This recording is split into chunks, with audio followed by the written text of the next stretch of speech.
நம்ம இன்றைக்கி 2 kilo rich plum கேக்கை அவன் இல்லாமல் எப்படி ஈஸியாக வீட்டிலே ரெடி பண்ணலான்னு தான் இந்த வீடியோவில் பார்க்க போகிறோம். கேக்கை கட் பண்ணையிலே தெரியும் கேக் எந்த அளவுக்கு ஸ்பாஞ்சியாக இருக்குன்னு. பேருக்கு ஏற்ற மாதிரி டேஸ்ட்டும் ரொம்ப ரிச்சாக இருக்குங்க. வாங்க அருமையான டேஸ்ட்டில் ரிச் ப்ளம் கேக் எப்படி செய்யலாம்னு இப்போ நம்ம பார்த்துடலாம். முதல்ல கேக்குக்கு தேவையான ட்ரை ஃப்ரூட்ஸ் நட்ஸ் எல்லாத்தையுமே நம்ம ரெடி பண்ணி வச்சிடலாம். இப்போ ஒரு மிக்சிங் பவுலில் 1/4 கப் பொடியாக நறுக்கின பாதாம் பருப்பு, 1/4 கப் பொடியாக நறுக்கின முந்திரி பருப்பு, 1/4 கப் பொடியாக நறுக்கின பேரிச்சம்பழம், 1/4 கப் கருப்பு திராட்சை. நான் 2ஆக நறுக்கி சேர்த்துருக்கேன், நீங்கள் முழுசாக கூட சேர்த்துக்கலாம். 1/4 கப் பொடியாக நறுக்கின செர்ரி. கடைசியாக நம்ம வீட்டிலே தயார் பண்ண டூட்டி ஃப்ரூட்டி 1/2 கப் எடுத்திருக்கேன். நான் 3 கலரில் சேர்த்துருக்கேன். உங்ககிட்ட என்ன கலர் இருக்கோ அதை நீங்கள் சேர்த்துக்கலாம். இப்போ இது கூட நம்ம ஊற வைக்கிறதுக்கு ஆரஞ்சு ஜூஸ் எடுத்துக்கலாம், அப்படி இல்லைனா கிரேப் ஜூஸ் எடுத்துக்கலாம், இல்லைனா ரம் இருந்தால் ரம் கூட யூஸ் பண்ணிக்கலாம். நான் 4 ஆரஞ்சு ஜூஸ் எடுத்து வச்சுருக்கேன். இப்போ அதை இதோட சேர்த்து நம்ம நல்லா மிக்ஸ் பண்ணி எடுத்துக்கலாம். இதை உடனே நம்ம கேக் ரெடி பண்ணோம் அப்படின்னா 1 மணி நேரம் வரைக்கும் ஊற வச்சுட்டு நம்ம ரெடி பண்ணலாம். நான் நாளைக்கு தான் செய்ய போகிறேன், அதனால் இதை நான் 24 மணி நேரம் நல்லா ஊற வச்சுக்கிறேன்.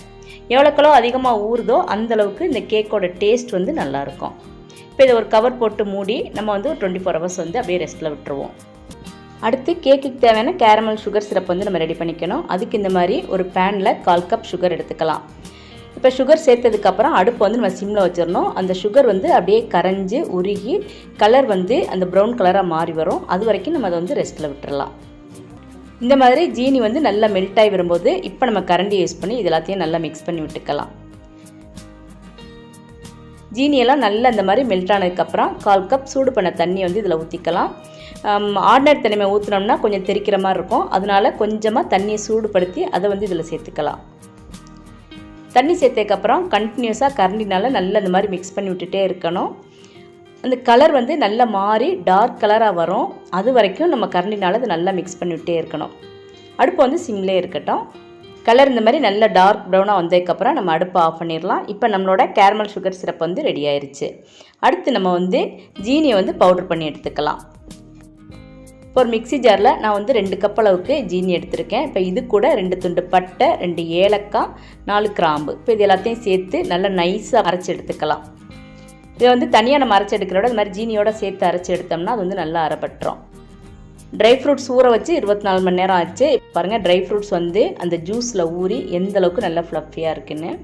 இப்போ எல்லாமே நம்ம ரெடி பண்ணி வச்சிட்டோம். இப்போ கேக்குக்கு தேவையான பேட்டரை நம்ம ரெடி பண்ணிடுவோம். அதுக்கு ஒரு மிக்சிங் பவுலில் 1/2 கப் அளவுக்கு பட்டர், அப்படி இல்லைனா ரீஃபைண்ட் ஆயில் எடுத்துக்கலாம். நான் இப்போ ரீஃபைண்ட் ஆயில் தான் எடுத்திருக்கேன். இப்போ இது கூட 1/2 கப் பவுடர் பண்ண சுகரை சேர்த்துக்கலாம். இதுக்கு இனிப்பு நார்மலாக இருக்கும். உங்களுக்கு இனிப்பு அதிகமாக வேணும் அப்படின்னா நீங்கள் 2 கப்பில் கூட பவுடர் சுகர் சேர்த்துக்கலாம். நான் 2 கப் மைதா மாவு போட போகிறேன், அதனால் 4 முட்டை எடுத்து வச்சுருக்கேன். இப்போ அதையும் இதோட சேர்த்துக்கலாம். முட்டை பிடிக்காதவங்க அதுக்கு பதிலாக 1/2 கப் தயிர் கூட சேர்த்துக்கலாம். நம்மள்ட்ட இந்த மாதிரி ஒரு எலக்ட்ரிக் பீட் இருந்தால் அதை வச்சு நம்ம நல்லா மிக்ஸ் பண்ணி விட்டுக்கலாம். அப்படி இல்லைன்னா இந்த மாதிரி ஒரு விஸ்க் மூலமாக கூட நம்ம நல்லா மிக்ஸ் பண்ணி விட்டுக்கலாம். நான் இப்போ விஸ்க் மூலமாக தான் இதை நல்லா பீட் பண்ணிக்கிறேன். இப்போ முட்டையை நல்லா இந்த மாதிரி பீட் பண்ணதுக்கப்புறம் நம்ம ட்ரை இன்க்ரீடியன்ட்ஸ் சேர்க்கணும். இப்போ அதை நல்லா சலிச்சு எடுத்துக்கணும். அதனால் இந்த மாதிரி ஒரு சல்லடையில் நம்ம 2 கப் மைதா மாவு சேர்த்துக்கலாம். 1 teaspoon baking powder, 1/2 teaspoon baking soda, 1/4 teaspoon உப்பு. இப்போ இது எல்லாத்தையும் சேர்த்து நம்ம நல்லா சலிச்சு எடுத்துக்கலாம். இப்போ எல்லாம் நல்லா இந்த மாதிரி சலிச்சு எடுத்ததுக்கப்புறம் இதை நம்ம நல்லா மிக்ஸ் பண்ணி எடுத்துக்கணும். ஒரே டைரெக்ஷனில் நம்ம மிக்ஸ் பண்ணி எடுத்துக்கலாம். இந்த மாதிரி ஒரு ஸ்பேச்சுலா மூலமாக மிக்ஸ் பண்ணிக்கலாம், அப்படி இல்லைனா ஒரு விஸ்க் மூலமாக கூட நம்ம அதை மிக்ஸ் பண்ணி எடுத்துக்கலாம். இப்போ எல்லாம் நல்லா இந்த மாதிரி மிக்ஸ் பண்ணதுக்கப்புறம் கேரமல் சுகர் சிரப்பை இதில் மிக்ஸ் பண்ணிப்போம். நம்ம ரெடி பண்ண கேரமல் சுகர் சிரப் 1/4 கப் அளவுக்கு இருக்குது. இதை மொத்தமாக அதில் சேர்த்துக்கலாம். இது கூட 2 டீஸ்பூன் வெனிலா எசன்ஸ் சேர்த்துக்கலாம். இப்போ இதையும் சேர்த்து நம்ம நல்லா மிக்ஸ் பண்ணி விட்டுப்போம். கடைசியாக ஆரஞ்சு ஜூஸில் ஊற வச்சு வச்சுருக்க ட்ரை ஃப்ரூட்ஸ் நட்ஸை இது கூட சேர்த்துக்கலாம். நம்ம ட்ரை ஃப்ரூட்ஸ் நட்ஸை கிரேப் ஜூஸில் ஊற வச்சுருந்தோம்னா இந்த பேட்டர் நம்மளுக்கு டார்க் கலராக இருக்கும். நம்ம ஆரஞ்சு ஜூஸில் ஊற வச்சுருக்கனால கலர் இந்த கலரில் தான் இருக்கும். இப்போ எல்லாம் மிக்ஸ் பண்ணியாச்சு. இப்போ நம்ம கேக் பேக் பண்ண ஆரம்பிச்சிடலாம். இன்றைக்கி நான் கேக் ரெடி பண்ணுறதுக்கு 3 லிட்டர் குக்கர் எடுத்திருக்கேன். உங்கள்கிட்ட இந்த மாதிரி 2 litre pressure cooker, 3 litre, 4 litre cooker எது இருந்தாலும் அதை நம்ம எடுத்துக்கலாம். இப்போ நம்ம குக்கரை இந்த மாதிரி ரெடி பண்ணிகிட்டு இருக்கும்போதே நம்ம அடுப்பில் ஒரு தோசைக்கல் சூடு பண்ணி எடுத்துக்கணும்.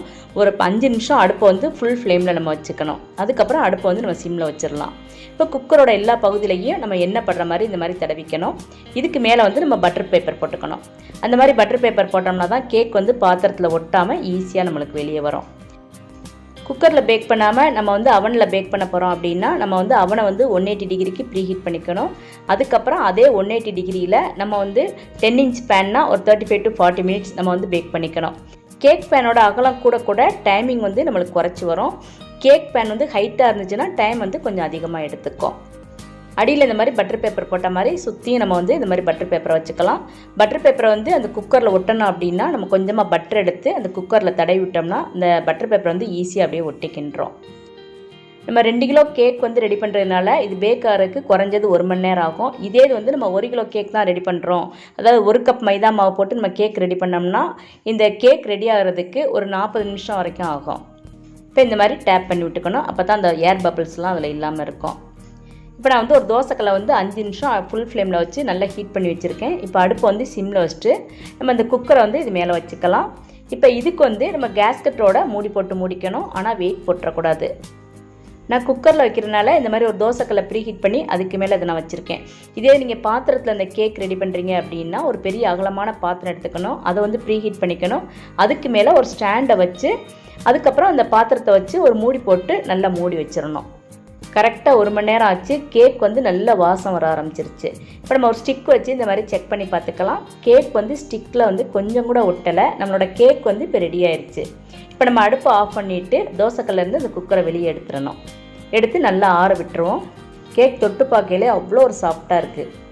இப்போ இந்த மாதிரி ஒரு பிளேட்டில் வந்து நம்ம கேக்கை மாற்றிடலாம். நம்ம பட்டர் பேப்பர் வச்சதுனால பாத்திரத்தில் ஒட்டாமல் கேக் வந்து ரொம்ப ஈஸியாக இந்த மாதிரி வந்துடும். இப்போ நம்ம பட்டர் பேப்பர்லாம் பிரித்து எடுத்துடலாம். இப்போ நம்மளோட ரிச் ப்ளம் கேக் வந்து சூப்பரான டேஸ்ட்டில் ரெடியாக இருக்குது. நம்ம இந்த கேக்குக்கு வந்து ட்ரை ஃப்ரூட்ஸ் நட்ஸ்லாம் அதிகமாக சேர்த்துருக்கனால அந்த கேக்கை சாப்பிடும்போது வாயில் வந்து அந்த ட்ரை ஃப்ரூட்ஸ் நட்ஸ் வந்து கடிப்படும். ரொம்ப சூப்பராக இருக்கும். நீங்களும் இந்த ட்ரை ஃப்ரூட்ஸ் நட்ஸ் கேக்கை வந்து ட்ரை பண்ணி பாருங்கள். இந்த வீடியோ உங்களுக்கு பிடிச்சிருந்தேன்னா லைக் பண்ணுங்கள், ஷேர் பண்ணுங்கள். மறக்காமல் ஃபுட்ஸ் ஆஃப் இந்தியா சேனலை சப்ஸ்கிரைப் பண்ணுங்கள். தேங்க்ஸ் ஃபார் வாட்சிங்.